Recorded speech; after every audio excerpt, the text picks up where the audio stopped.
Let the words of my mouth and the meditation of all our hearts be acceptable in your sight, O Lord, our strength and our Redeemer. Amen. Please be seated.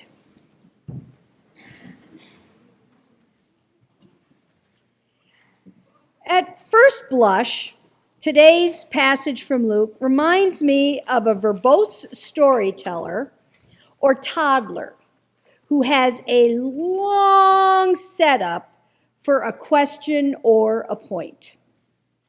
The Sadducees, speaking to Jesus, were really wound up, and I kept getting caught in their story. It took me a moment to see that this is really just the next lesson that Luke is offering about how Jesus has solutions for challenges we may experience in our lives today. Let's consider today's lesson as bullying, love, and grace. Now, most of us are familiar with bullies, and we recognize bullying as what the Sadducees are trying on with Jesus. Now, it will help to understand who the Sadducees were and what they were doing. First, as Luke indicates, these are Jewish leaders who do not believe in resurrection.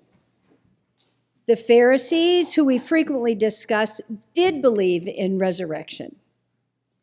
Josephus, a historian of Jesus' time, described the Sadducees as people from an elite upper crust who were able to persuade none but the rich and received little confidence from ordinary people. The Sadducees are using the age-old tactic of questioning to bully Jesus. Now, questioning is a good conversational tactic. We use questions to gain knowledge or comprehension, to analyze a situation, to challenge authority, win an argument, or even to shame an opponent. The Sadducees were asking a rather snarky question with the intention to either shame Jesus or, while he was speaking at the temple, to challenge Jesus' authority. Many of us have been there, questioned so that we have to justify or defend ourselves. It really can be demeaning, especially when the question is as convoluted and weirdly specific as the Sadducees' question of Jesus. In this kind of a situation, all I want to do is to have them just shut up. And there are times we do lose it and respond, may I say, less than positively. The interesting thing about bullying is that frequently underneath the bully's exterior bravado, they're feeling inferior or insecure or maybe even kind of sad. The Sadducees are trying to justify their lack of faith in resurrection by challenging Jesus. Perhaps they are living into their name. Sad, you see. Jesus responds to them right after they finish with a convoluted question. He responded with respect, dignity, and love, perhaps acknowledging the sadness of the Sadducees to be without their belief in seeing those they love after life. One tactic of bullying can be hitting people where it hurts and may be a very vulnerable topic for them. By addressing those who have died, it could be sensitive for them, as it was last Sunday for so many of us, when we saw the ribbons around the rail as visible signs of those we have lost, and we remember the hole in our hearts that we have for them.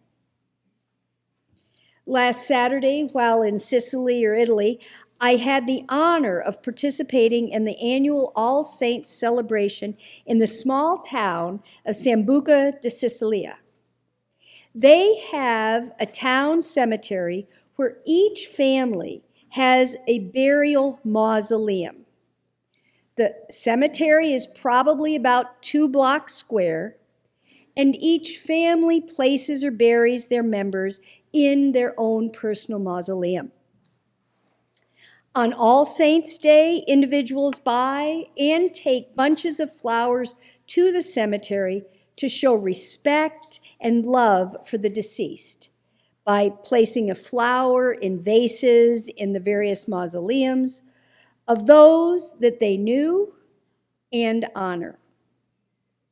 There were people selling flowers just outside the cemetery that would rival any Trader Joe's flower kind of a number. Family members sat in folding chairs outside their mausoleum to greet those who stopped by and shared stories about their family members.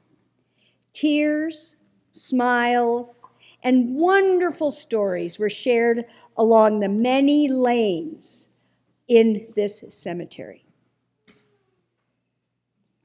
The question from the Sadducees addressed the levirate marriage ceremony in Deuteronomy described in the Torah. The ceremony requires a brother deny the existence of the brother who died in order to marry his widow. While the convoluted description of the widow's current circumstance may seem far-fetched, the fact that there is a denial of those who lived and were loved would be a very cruel question. The Sadducees tried to find a soft or sensitive spot, and Jesus responded with such love and graciousness that the sting could not hit and was not there. His interpretation was fluid and imaginative. Jesus scored his points using the Sadducees' own ball by using the Torah to answer the question. He spoke in the present tense to announce that God was, is, and continues to be the God of Abraham, Isaac, and Jacob. And to God, they are all alive. Jesus answers the question by describing how heaven and earth are not the same. The ways of God are not the ways of humanity. God's judgments are not our judgments, and things don't work in heaven the same way they do here on earth. This is Jesus' response to being bullied. He responded with love, and we can thank God for that. This interaction with the Sadducees gives us enough hope to face death. Now, it does not answer the detailed questions that we may want or that we may have. We do have questions, and God knows we have questions. And we are invited to trust in God. All our questions will be answered. Jesus points us to the God whose faithfulness to those who God has called is immeasurable and inexhaustible. And in that faithfulness, we find enough to endure all that life will ask of us. And this is grace. Whatever the reality is on the other side of our earthly life, we should not think of it as a continuation of this life. It affords us the opportunity to complete our still imperfect work.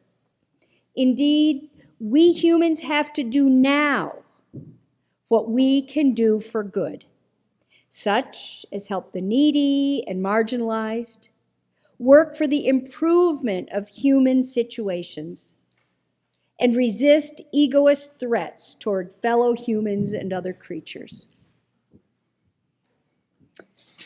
Yes, Jesus was bullied and responded with love. A lesson we can learn and work toward. Jesus shared with us the faithfulness of God, the grace that we have today. We are carrying forward the message of our we perspective, thanks to Mother Siobhan, because we experience and explore this life and the next life together. We are called to focus forward, thanks to Father Henry, while we are here, because we have the grace and accompaniment of God with us. God was, is, and continues to be the God of Abraham, Isaac, and Jacob. And to God, they and we are all alive. Amen.